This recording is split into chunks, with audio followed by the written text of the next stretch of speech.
let's jump into that first topic because last night the Celtics, I don't even think crushed was the word. It seemed like the entire team was just decimated emotionally, physically, spiritually, whatever you want to say. The Celtics did not look right. They lost 128-102 to the Miami Heat. The Heat are now up 3-0 on the series, and we're going to talk about this even with the Nuggets series because both series are 3-0 in favor of, actually, the Heat are the 8th seed. So the Nuggets are 3-0 over the Lakers, Heat are 3-0 over the Celtics. Teams that are down 0-3 are 0-149 in coming back from those series. Hasn't happened yet. I believe this is also the first time that each conference finals could end in a sweep.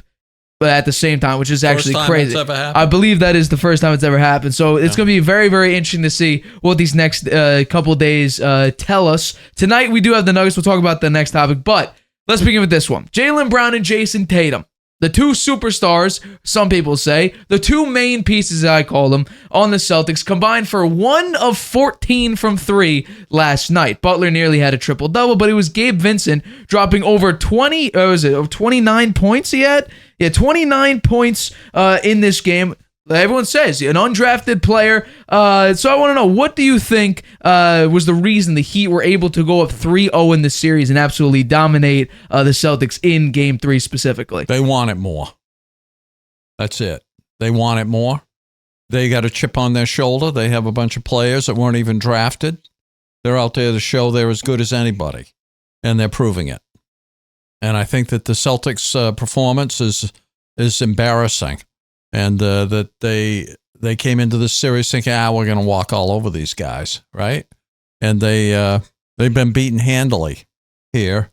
And I think that the coaching by the Heat's coach, Spoelstra, is excellent. That guy is really an excellent coach. And the Celtics' Mazzulla is a disaster. He's a failure. And they picked him up. They gave him the job as an interim. They should have kept it interim. They shouldn't have given it to him as a full-time coach because he doesn't have enough experience, and he's been making tons of mistakes in the way he's been coaching the team along the way here. And it finally caught up to them in this series. They didn't look that good in the Atlantic series, actually, right? They kind of stumbled along the way here in the playoffs. They haven't been dominating at all. And now they finally got their heads handed to them by a team that's really going for it, knows what they're doing, plays together well, has a lot of chemistry, is very well coached, and knows what they want to do. They want to win. That's my view. Well, I will say this. Mazzulla's ideology of threes has been shown throughout the playoffs. And so here are the numbers for the three-point shooting from either side. The Heat have been the better shooting team from three. So Mazzulla's ideology let's shoot threes. And by the way, this was last year the number one three-point shooting team in the NBA. This season, they were 27th. It's weird how you go from 1st to 27th with essentially the same guys, if not even better. I mean, you lost Tyler Hero. Plus, one of your best players is hurt. Right. The guy who averaged over 20 points coming off the bench. Hasn't even played in any of the playoffs. Hasn't played a single second in this series. Yeah. And yet, you're still shooting nearly 50% Duncan Robinson, 22 points last night. He had a great game. It was shocking to see. He also hit 3 threes in the fourth quarter, which was not crucial because they were dominating, but still, 12 points in the fourth quarter really shut them down. It's funny because Joe Mazzulla, by the way, I first want to talk about the threes before I jump into Mazzulla because I have his post-game conference here. Jason Tatum and Jaylen Brown, like it says in the topic board in the lower third, combined for 1 of 14 from 3. We have that one singular 3. Take a look at the timestamp of this 3. This is the 3 right here. Take a look at the timestamp. 10:57 in the first quarter. That was the first attempt from either person. They went on to miss 13 straight threes after that point. Jaylen Brown went 0 of 7 from 3. I named him Mr. Consistency on this team because he's generally consistent. However, from the 3 ball in this series, he's been consistently terrible, shooting a rare percentage of single digits from 3. 7.1% from three-point range in the series. He's shooting 32.5% from the floor, which is about 6.5 out of every 20 attempts, 6.5 makes. He's averaging 14 points in this series. He hasn't been good. No. This shows exactly what great coaching gets you. And there is a great coaching disparity between Eric Spoelstra and Joe Mazzulla. Joe Mazzulla, first-time head coach, but so is Ime Udoka. You got to put that in there.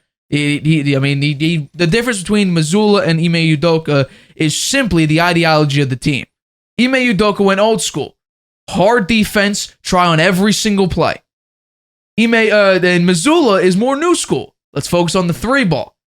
And something that I didn't really understand, and maybe you could help me out with this, you were down 3-2 to the Sixers with that with the smaller lineup.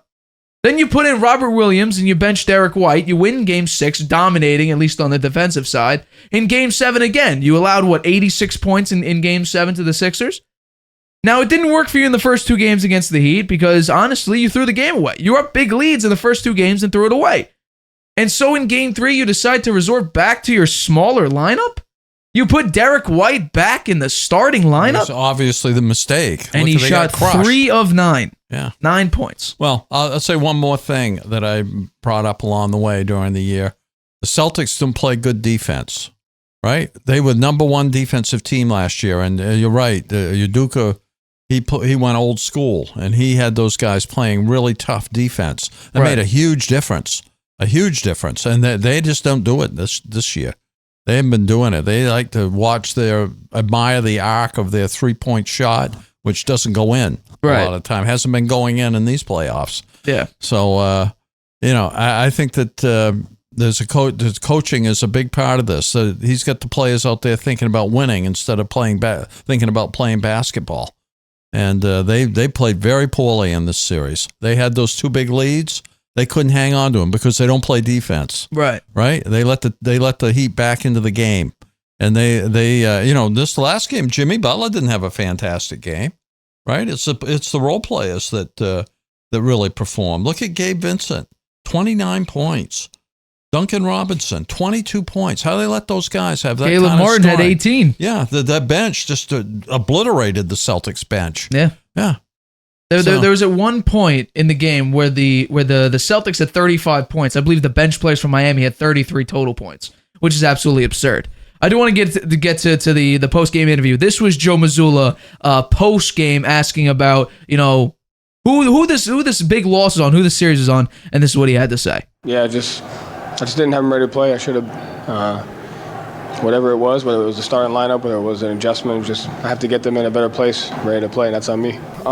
At the time, you think you say what needs to be said, but at the same time, I just have to be better. I got to make sure when we step on that floor that we're ready to execute, we're ready to be physical, we're ready to play harder than the other team.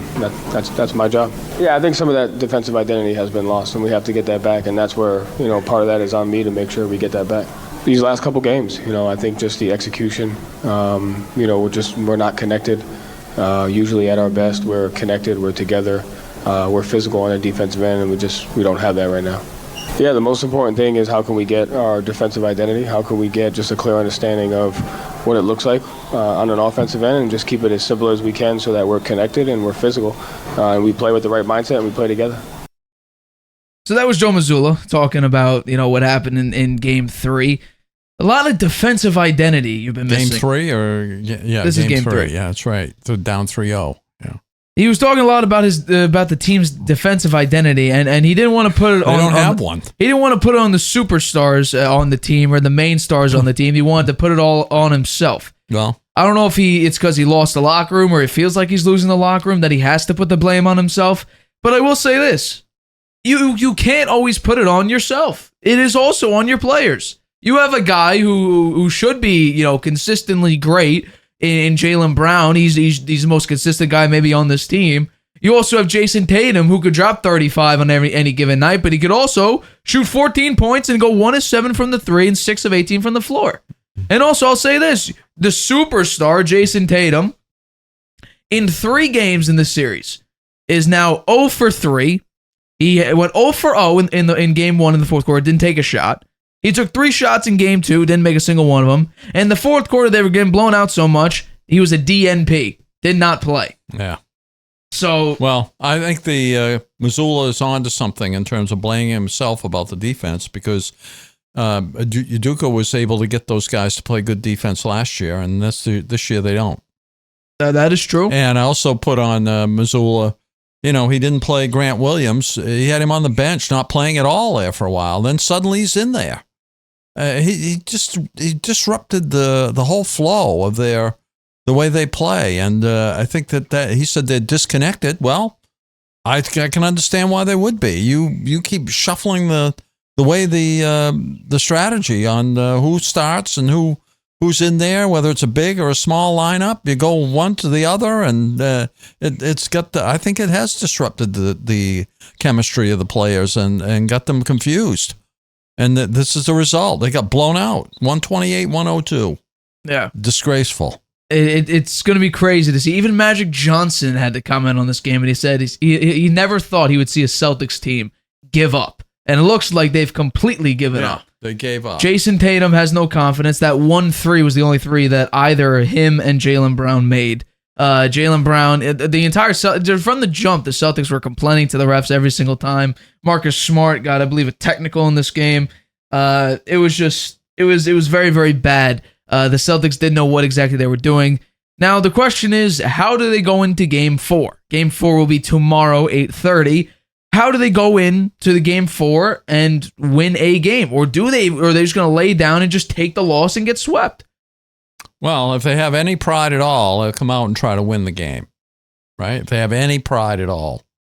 If they don't and they get blown out again, then I think they ought to blow up the team. You know, you wouldn't bring back the core. First, I don't think you can bring back the core. Yeah. You need to pay $613 million to two guys. They aren't worth it. By the way, I'll say this again. Jason Tatum is first team All-NBA. Jaylen Brown, second team All-NBA. And then they're putting up, pedestrian numbers. I'll also say this. The Grant Williams decision to play him all of a sudden in Game 2 made a lot of sense because you put in Peyton Pritchard in Game 1, he got absolutely shredded. Here's the thing. People were clowning on... What the heck was he doing in there anyway? That's a great question. He hardly even played at all during the year, right? Yeah. And then suddenly he shows up out there guarding a guy that's 2 feet taller than he is. I don't... What are they thinking about? I don't understand. I'll say this. No, Grant Williams and Jimmy Butler got into it in Game 2. The thing is, it's not like Grant Williams played bad defense. Jimmy Butler was just a better player. Like, he was shooting over Grant Williams, but Grant Williams was still in his face. And you don't poke the bear. They controlled Jimmy Butler in this game. In this game, had they 16 points. But he also didn't play any of the fourth quarter as well. So he could have had more, but I just think, overall, they didn't need him to. You even had Kevin Love dropping in a 3 there. He may be out for Game 4. He's dealing with apparently like a back issue he had early in the game.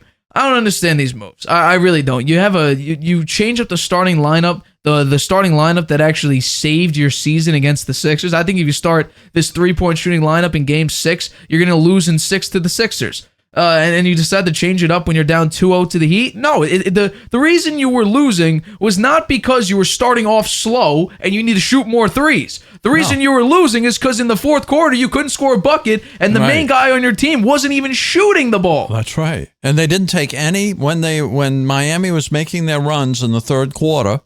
Right, they didn't take any timeouts. Right, they just let them keep that momentum and go right down there and score, and blow them out in the third quarter. And then the fourth quarter, they're decimated. Right, it's coaching. I think most of it's coaching.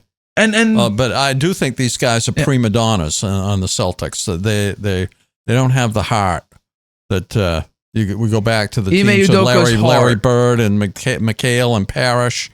Danny Ainge and Dennis Johnson, those are teams that had heart. Well, they really they knew what it was. They knew what it was. Paul Pierce, the Kevin Garnett, Ray Allen. They knew what it was to wear the Celtics uniform. I mean, I would say the same thing about guys don't.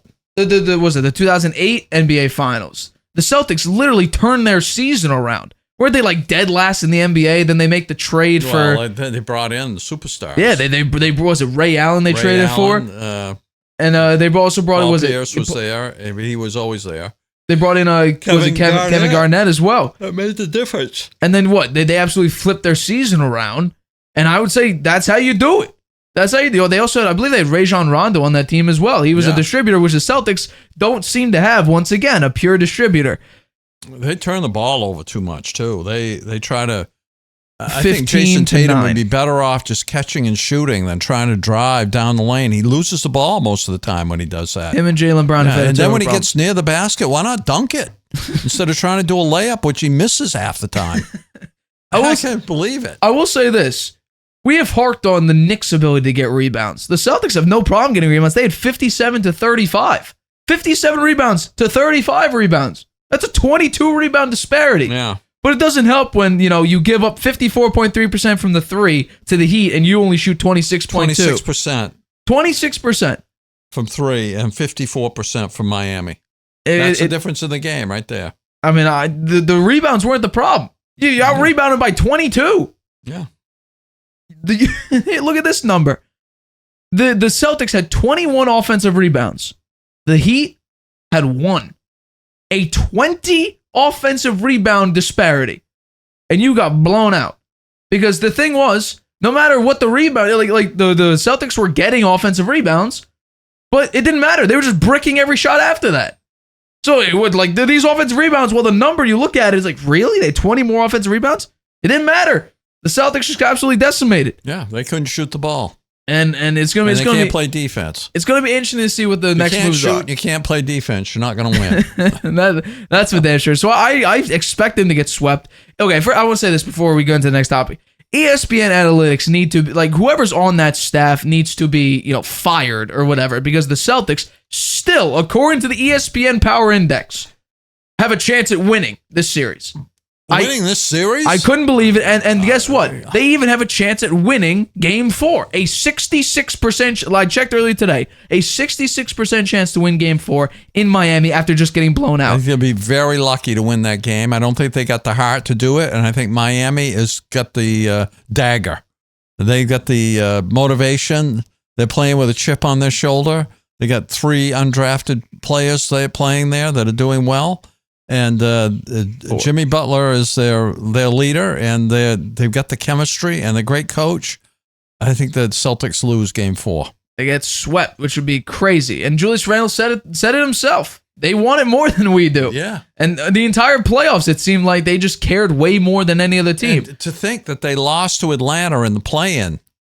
Badly. Badly. Very badly. Unbelievable. I don't believe it. I thought, they've lost some of their starters. And I could understand why they didn't play well. But look what they've done. It's amazing. Yeah. It's pretty amazing. It's crazy to think the Knicks gave them the hardest run for their money. It's crazy to think that. Yeah. The Knicks. They went 6 with the Knicks. Given that the Knicks really in the playoffs only have one player, Jalen Brunson. Yeah. The rest of them didn't RJ show was up. inconsistent. Quentin They Grimes. didn't really show up. Was, the rest of the team, it was Brunson. It was to crazy find to somebody to play with Brunson. Jaylen Brown. Jaylen Brown. Wow. Oh, we'll see. So I think we should agree that the Celtics are probably looking to get swept in Game 4, which would be kind of crazy. I'd say Jaylen Brown in this series and kind of in this playoffs, he's hurt his value. Maybe. Although it could just be one of those unicorn runs for the Heat. My guess is, honestly, you know what? I'll save my finals prediction for when each team wins, because I do think either team will get swept. But we'll see about that. Hi, everybody. Thanks for watching. Make sure you subscribe here to get the latest from the show. Also, if you want to check out the full episode, make sure you click the I in the top right-hand corner right now. If you want to listen to this show anywhere you go, make sure you go to anchor.fm/The Harvey Hour or anywhere you get your podcasts.